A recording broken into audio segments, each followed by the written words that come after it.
और आपके लिए एक और नए टॉपिक के साथ में। तो जैसा कि हम पढ़ रहे हैं, हमने हाइजेनबर्ग प्रिंसिपल पढ़ा पूरी डिटेल में, उसके सिग्निफिकेंस पढ़े। ये आया कहाँ से, ये टॉपिक आया कहाँ से? सबसे पहले तो हम क्वांटम मैकेनिकल मॉडल की तरफ बढ़ रहे हैं, क्योंकि एटॉमिक मॉडल इस पर्टिकुलर चैप्टर में, एटॉमिक स्ट्रक्चर में हमारे टॉपिक चल रहे हैं, जिसमें हमने फर्स्ट मॉडल थॉमसन मॉडल पढ़ा, फिर रदरफोर्ड पढ़ा, फिर बोहर्स एटॉमिक मॉडल पढ़ा। और जैसे कि आपने देखा होगा कि जब हमने बोहर्स एटॉमिक मॉडल पढ़ा तो उसके पहले के कुछ डेवलपमेंट्स थे जिनको हमने उन डेवलपमेंट्स को स्टडी किया और उन डेवलपमेंट्स के अकॉर्डिंग फिर हमने बोहर्स मॉडल पढ़ा।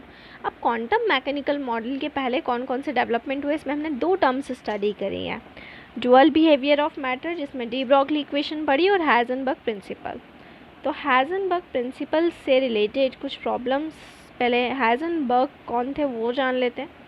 देखिए, हाइजेनबर्ग जो थे, ठीक है, उन्होंने पीएचडी फिज़िक्स में करी थी मुनिश यूनिवर्सिटी से। इन्होंने अपना जो एक ईयर है वो मैक्स बॉर्न के साथ में स्पेंड किया, और 3 इयर्स नील बोहर, जैसा कि हम पहले ही पढ़ चुके हैं उनके बारे में, उनके साथ में स्पेंड किया। ये प्रोफेसर थे फिज़िक्स के, ठीक है, कौन सी, एक यूनिवर्सिटी से, 1927 से 1941 तक। जब वर्ल्ड वॉर सेकेंड हुआ तो हाइजेनबर्ग जर्मन रिसर्चर थे एटॉमिक बॉम्ब के, और वॉर के बाद इनको मैक्सवेल प्लांक इंस्टीट्यूट का क्या बना दिया गया, डायरेक्टर बना दिया गया। इसके अलावा ये माउंटेन क्लिम्बर भी थे, इनको नोबेल प्राइज़ मिला था 1932 में फ़िज़िक्स के लिए। अब हाइजेनबर्ग ने जो प्रिंसिपल दिया था उससे रिलेटेड सबसे पहले हाइजेनबर्ग प्रिंसिपल ये था कि किसी भी microscopic object like that electron की पोजीशन और मोमेंटम दोनों को साइमल्टेनियसली एक्यूरेसी के साथ में डिटरमाइन नहीं कर सकते। तो इससे रिलेटेड एक प्रॉब्लम अराइज हुई कि हम एक माइक्रोस्कोप लेते हैं जिसमें सुटेबल फोटॉन्स एम्प्लॉय किए गए हैं। क्वेश्चन है कि a microscope using suitable photons is employed to locate an electron in an atom within a distance of 0.1 angstrom.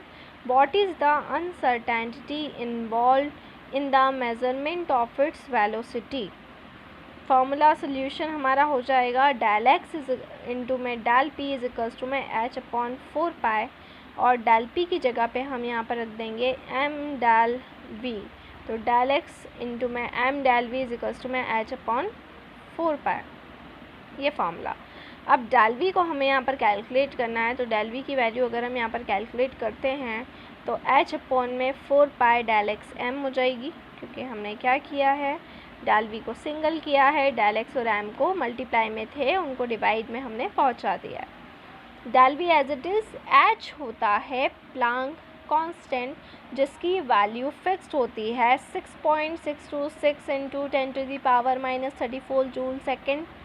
4 as it is, pi की वैल्यू 3.14, डेल एक्स की वैल्यू हमें question में दे रखी है 0.1 इंटू 10⁻10 मीटर, और मास 9.11 इंटू 10⁻31 kg। अब जो 1 जूल है उसकी यूनिट को 1 किलोग्राम मीटर स्क्वायर सेकेंड पर सेकेंड स्क्वायर मेज़र करके चलना है, ठीक है। इसको हम सिग्निफिकेंट फिगर्स के अंदर हम क्या कर लेंगे, कन्वर्ट कर लेंगे। फिर नेक्स्ट प्रॉब्लम की अगर हम बात करें तो हमें गोल्फ बॉल को ले रहे हैं जिसका मास कितना है, 40 ग्राम है, और जिसकी स्पीड है 45 मीटर पर सेकेंड। अगर स्पीड को हम मेज़र कर भी लेते हैं एक्यूरेसी के साथ में, 2% की एक्यूरेसी हमने ली और उस एक्यूरेसी के साथ में हमने स्पीड को मेज़र कर लिया, तो हमें पोजीशन में अनसर्टेनिटी निकालना है, ठीक है। तो जो अनसर्टेनिटी स्पीड में होगी वो 2% की होगी, ठीक है। 45 इंटू 2/100 इज इक्वल्स टू में हो जाएगा 0.9 मीटर पर सेकेंड।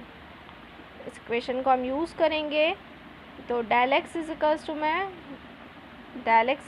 में क्या हो जाएगा, एच अपॉन में 4 पाई एम अपॉन में डेल वी। H की value 6.626 into 10⁻³ joule second, 4 as it is. Pi की वैल्यू 3.14, मास की वैल्यू 40 ग्राम, डेल वी की वैल्यू फिक्स हो जाएगी. ठीक है, सॉल्व कर लेंगे तो 1.46 इंटू 10⁻³ मीटर. ये अप्रॉक्सीमेटली 10⁻18 टाइम्स स्मॉलर है diameter of a typical atomic nucleus के. तो 10⁸ times smaller than the diameter of a typically atomic nucleus. ठीक है, और इसके पहले हम पढ़ चुके थे कि जो भी लार्ज पार्टिकल होंगे तो उनके लिए कोई मीनिंगफुल लिमिट नहीं होगी प्रिसाइशन ऑफ मेजरमेंट्स के लिए. ठीक है, इसके केवल स्मॉल पार्टिकल्स के लिए है, माइक्रोस्कोपिक ऑब्जेक्ट्स के लिए है. तो ये आपकी प्रॉब्लम्स थी हाइजेनबर्ग से related. Now we have to discuss the next topic, reasons for the failure of the Bohr model, जिसको हम नेक्स्ट वीडियो में डिटेल में स्टडी करेंगे. और आफ्टर दैट हमारा main model quantum mechanical model of the atom next video में आने वाला है. So thank you so much. Stay home, stay safe. घर से बाहर ना निकलें, बहुत ज़रूरी हो तो ही घर से बाहर निकलें. ऑनलाइन क्लासेस के लिए आप डिस्क्रिप्शन में जाकर सारी डिटेल्स ले लें और हमसे कॉन्टेक्ट कर सकते हैं. Thank you so much.